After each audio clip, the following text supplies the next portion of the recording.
Bapak,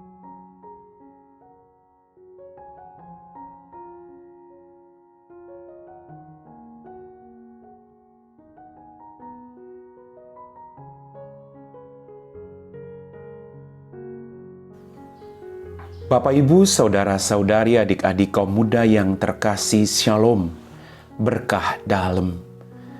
Kembali pada hari ini saya mengajak Anda untuk mendengarkan firman Tuhan.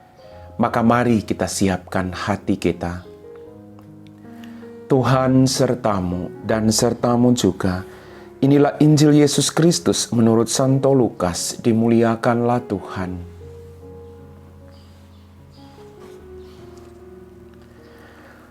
Pada suatu ketika datanglah kepada Yesus beberapa orang Saduki yang tidak mengakui adanya kebangkitan. Mereka bertanya kepada Yesus, "Guru, Musa menulis untuk kita perintah ini. Jika seorang yang mempunyai saudara laki-laki mati meninggalkan istri tetapi tidak meninggalkan anak, maka saudaranya harus kawin dengan wanita itu dan membangkitkan keturunan bagi saudaranya. Ada 7 orang bersaudara. Yang pertama kawin dengan seorang wanita lalu mati tanpa meninggalkan anak. Lalu wanita itu dikawini oleh orang yang kedua dan oleh yang ketiga, dan demikianlah berturut-turut oleh ke-7 saudara itu. Mereka semua mati tanpa meninggalkan anak. Akhirnya wanita itu pun mati. Bagaimana sekarang dengan wanita itu? Siapakah di antara orang-orang itu yang menjadi suaminya pada hari kebangkitan? Sebab ketujuhnya telah beristrikan dia." Berkatalah Yesus kepada mereka, "Orang dunia ini kawin dan dikawinkan, tetapi orang yang dianggap layak mendapat bahagia dalam dunia yang lain itu dan dalam kebangkitan dari antara orang mati, tidak kawin dan tidak dikawinkan. Sebab mereka tidak dapat mati lagi. Mereka sama dengan malaikat-malaikat dan menjadi anak-anak Allah karena mereka telah dibangkitkan." Tentang bangkitnya orang-orang mati, Musa telah memberitahukannya dalam nas tentang semak duri, di mana Tuhan disebut Allah Abraham, Allah Ishak dan Allah Yakub. Ia bukan Allah orang mati, melainkan Allah orang hidup, karena di hadapan Dia semua orang hidup. Mendengar itu beberapa ahli Taurat berkata, "Guru, jawabanmu itu tepat sekali." Maka mereka tidak berani lagi menanyakan apa-apa kepada Yesus. Demikianlah sabda Tuhan.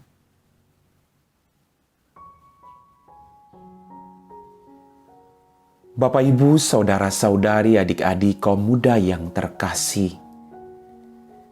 Dalam bacaan Injil pada hari ini saya dapat merenungkan juga tentang perkawinan. Sekali lagi, menikahi orang yang kita cinta itu mudah.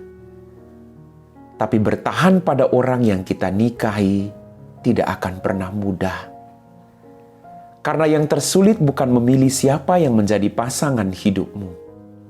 Tapi yang tersulit adalah bertahan pada pasanganmu apapun situasi hidupmu. Akhir-akhir ini banyak sekali orang yang datang, atau kita boleh mendengar banyak sekali terjadinya perceraian. Bukan hanya karena masalah ekonomi, bukan juga karena orang ketiga. Tapi ketika ditanya, hal yang paling berat dalam persoalan pergumulan mereka adalah ternyata mereka sulit untuk saling mengampuni satu sama lain, apapun pergumulannya. Mereka sulit sekali untuk mengampuni pasangannya. Persoalan ini yang membuat timbulnya macam-macam hal yang membuat orang akhirnya berpisah dari pasangan hidupnya. Mengampuni adalah sebuah komitmen dari cinta yang Anda ungkapkan bagi pasanganmu. Dalam suka dan duka, dalam untung dan malang, di waktu sehat maupun sakit. Dan sekali lagi, kita butuh rahmat dari Tuhan. Perkawinan tidak akan pernah mudah. Akan ada banyak tantangan, akan ada banyak godaan. Tapi perkawinan itu akan bertahan ketika ada keterbukaan hati untuk bisa saling memahami, saling mengerti, saling mengampuni satu sama lain. Dan ketika kita diampuni, kita berjuang untuk menjaga kepercayaan orang lain, menjaga kepercayaan pasangan hidup kita untuk tidak mengulangi kesalahan yang sama. Bapak, Ibu, saudara-saudariku yang terkasih, perkawinan adalah rahmat dari Allah. Allah memanggil Anda dalam sakramen perkawinan untuk saling menguduskan pasangan hidupmu. Maka dengan mengampuni pasanganmu, Anda sudah menguduskan dia. Sekali lagi, orang berkembang bukan karena dia dijudge, dia dibenci atau ditinggalkan, tapi dia dimengerti, dia diampuni. Bapak, Ibu, saudara-saudari, adik-adikku yang terkasih, banyak sekali juga orang yang bisa bertahan apapun situasinya sampai mereka tua bersama-sama. Kita patut belajar dari pasangan-pasangan ini. Mereka bukan orang yang hebat, tapi mereka punya kerendahan hati yang luar biasa untuk bisa mengampuni, bisa menerima situasi keadaan pasangan hidupnya masing-masing. Tidak menuntut pasangannya menjadi sempurna seperti yang dia inginkan, tapi belajar untuk terbuka dari hati ke hati. Terkadang terjadi pertengkaran yang luar biasa. Maksud baik harus disertai dengan cara yang baik. Kadang maksud kita baik, tapi cara kita kurang baik, sehingga tidak diterima oleh pasangan hidup kita masing-masing. Maka mari, saya ajak Anda semua. Panggilan Anda untuk menguduskan pasangan hidupmu.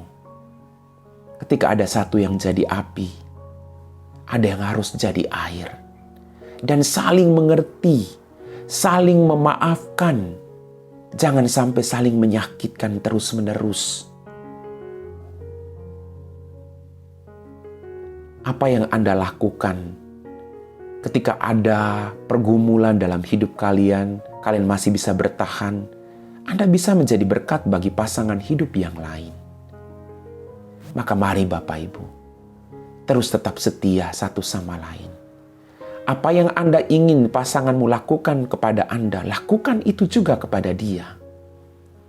Kalau Anda bisa berbuat salah, dia ampuni. Jangan pernah melakukan kesalahan yang sama. Jujur terhadap satu sama lain. Kalau Anda bisa seheboh mungkin dengan teman-temanmu, lakukan itu juga dengan pasangan hidupmu.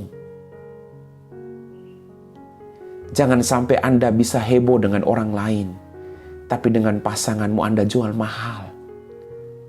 Anda bisa berbicara berjam-jam dengan orang lain, tapi dengan pasanganmu Anda begitu irit berbicara. Dia adalah orang yang akan ada dalam suka duka hidupmu. Rawati dia, maka dia akan merawati Anda. Hargai dia, maka dia akan menghargai Anda. Amin. Bapak, Ibu, saudara-saudari, adik-adik kaum muda yang terkasih, kita semua telah diteguhkan oleh firman Tuhan. Mari kita siapkan hati kita untuk berdoa. Dalam nama Bapa dan Putra dan Roh Kudus. Amin. Ya Tuhan Allah Bapa kami dalam kerajaan surga, kembali kami bersyukur atas rahmat kehidupan berkat berlimpah yang masih Engkau berikan kepada kami. Ampuni dosa dan kesalahan kami.